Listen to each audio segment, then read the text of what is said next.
Ndabasubije mu izina rya Yesu. I greet you in Jesus' name. Ndabifuriza umugisha w'Imana. I wish you the blessing of God. Ni Pr Ntwarane Anastase muri kumwe. I'm Pr Ntwarane Anastase. You are together with me. Tugiye gusangira ijambo ry'Imana. We are going to share the word of God. Kadusenga Imana. Let us pray. Mana agira neza abana bawe. Father, bless your children. Bahe umugisha wawe. Give them the blessing. Ubagirire neza. Do good to them. Muri iri jambo ryawe. In this word of you. Mu izina rya Yesu. In Jesus' name. Tugiye gukomeza kuvuga ishuri ryo kwizera. We are still talking about the school of faith. Twavuze ko tuzaritindamo. We said that it will take long about this lesson. Ko turifuza gutoza kwizera kwanyu. Because we want to train your faith. Turizera ko hari icyo aya magambo ari kubafasha muri bibi. We hope that this word are helping you in these situations. Kuba umuntu ukomeye ntibivuze ibigango by'umubiri.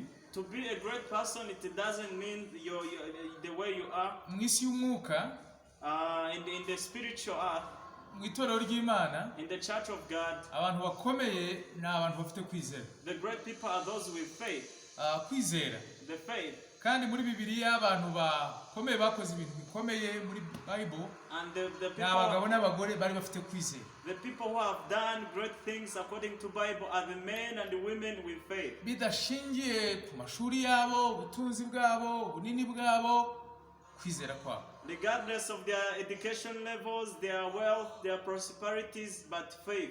Kwizera kwabo kwatumye bahinduka ibirangirire. Their faith have made them to be famous. Kwizera kwabo ngo kwajimije ibirimi by'umuriro. Their faith have shot down the flames of fire. Kwizera kwabo kwatumye baca mu mazi barambuka. Their faith have made them to pass into the sea so that they crossed. Kwizera kwabo kwatumye bakora ibintu bidasanzwe. Their faith have made them to do the wonders. Ni ukwizera kwabikoze. That was the faith.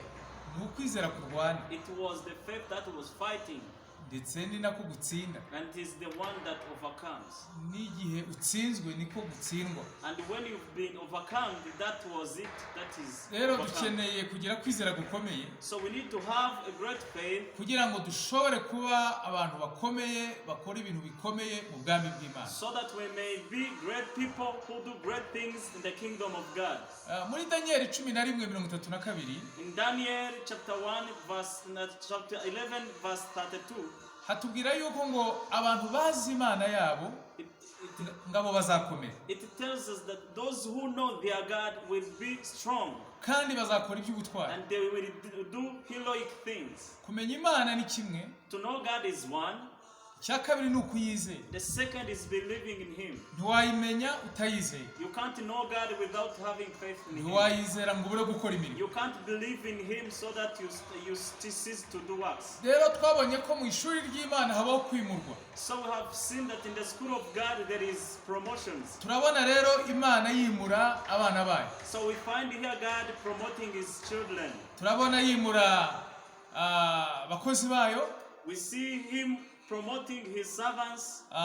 Rero Imana izaguhera ku mashuri yo hasi. So God will let you start from the lower levels.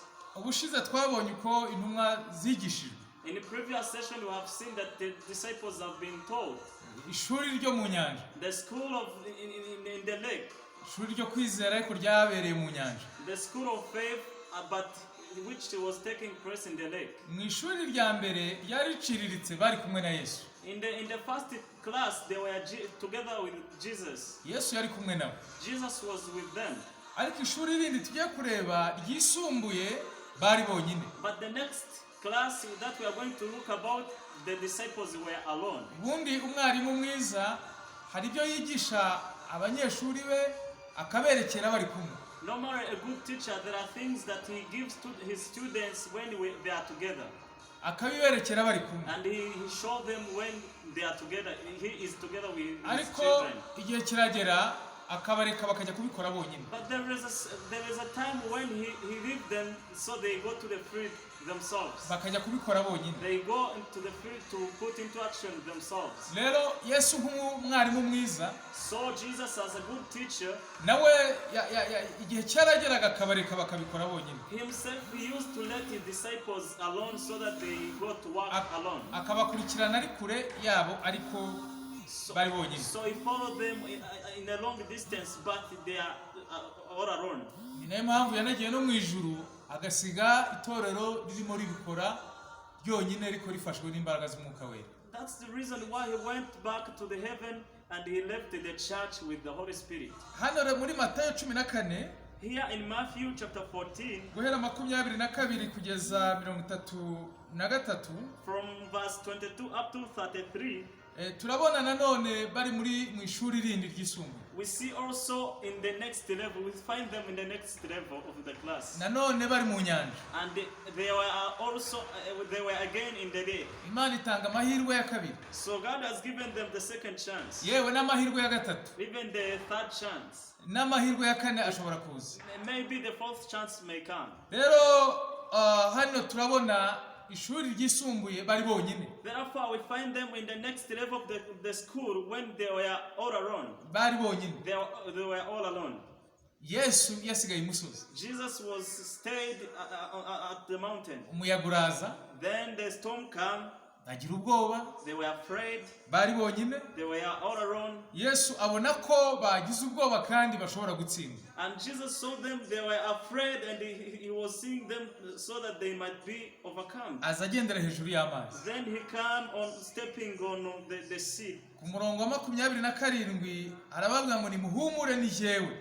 Nitinya. Verse abegereye. 27 said, but Jesus immediately said to them, take courage, it is I, don't be afraid. Bari bagize ubwoba. They were afraid. Rero Yesu yabasanze mu nyanja. So Jesus went to them in the sea. Bari bonyine. They were all alone. Rero bwa mbere bari kumwe na Kristo. So in the first class they were together with Jesus. Ariko ishuri rya kabiri bari bonyine. But here in the second level they were all alone. Ishuri rya mbere nawe wari kumwe na umubona hafi yawe. In your first level of class you were with him and you find him nearby you. Ishuri rya kabiri bishoboke ko uzamubona hafi yawe. Maybe your second level of the school you will not see him nearby you. Suko azaba atariho. It doesn't mean that he will not be living.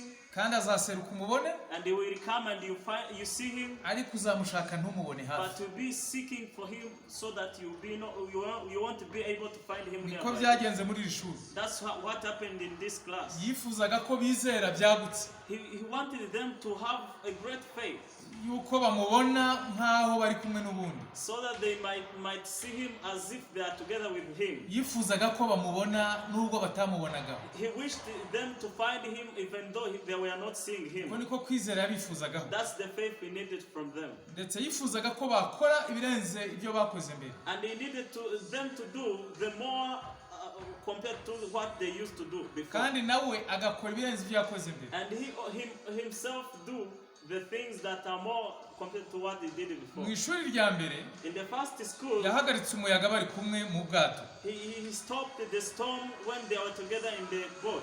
Mu ishuri rya kabiri In the second class, yaje agendera hejuru he y'amazi. came stepping on the sea level. Kandi umuyaga uhagarika ari mu mazi. And he stopped the storm when they were in the sea. Mu ishuri rya kabiri In the second class, Petero yaramubonye Peter saw him nawe yifuza kugendera hejuru and y'amazi. he wished to step upon the sea level. Arangije agendera hejuru y'amazi. Then he stepped on the sea level. Iryo ni ishuri rya kabiri. That was the second class. Petero agendera hejuru y'amazi. Peter stepped on the sea level. Naho yatsinzwe That even though he failed, ariko yateye intambwe. but at least he stepped. Yesu ageze mu bwato, When Jesus reached in the boat, abigishwa be ku murongo wa 33 his disciples at verse 33, baramutangarira ngo nukuri uri umwana w'Imana. they have been excited and said, truly you are the Son of God. Mbere bavuze ko ari uyu ni umuntu ki? In the first class, they asked themselves, what kind of this man? Ariko mu ishuri rya kabiri noneho bamumenye. But in the second class, they are acknowledged who is Jesus. Baramusobanukiwe. So they are aware of him, Ko ari umwana w'Imana. that he is the Son of God. Niyo mpamvu ishuri rya kabiri ryaje. That's the reason why the second class came. Nawe ishuri rya kabiri rizaza Maybe your second class will come kugira ngo urusheho kumusobanukirwa. so that you'll be able to be aware of Jesus. Imbere tuzabona n'andi mashuri bize. In the next sessions, we will see the other classes they attended. Ishuri ry'Igetsimani, The school of Gethsemane, ishuri ryo kwa Pilato, the school at the ishuri ryo ku musaraba. The school at the cross. Ni ukuvuga ngo rero hari amashuri menshi. So there are so many classes. Ugomba rero nawe kuyitegura. So you have to be prepared for them. Ishuri ryo mu batambyi.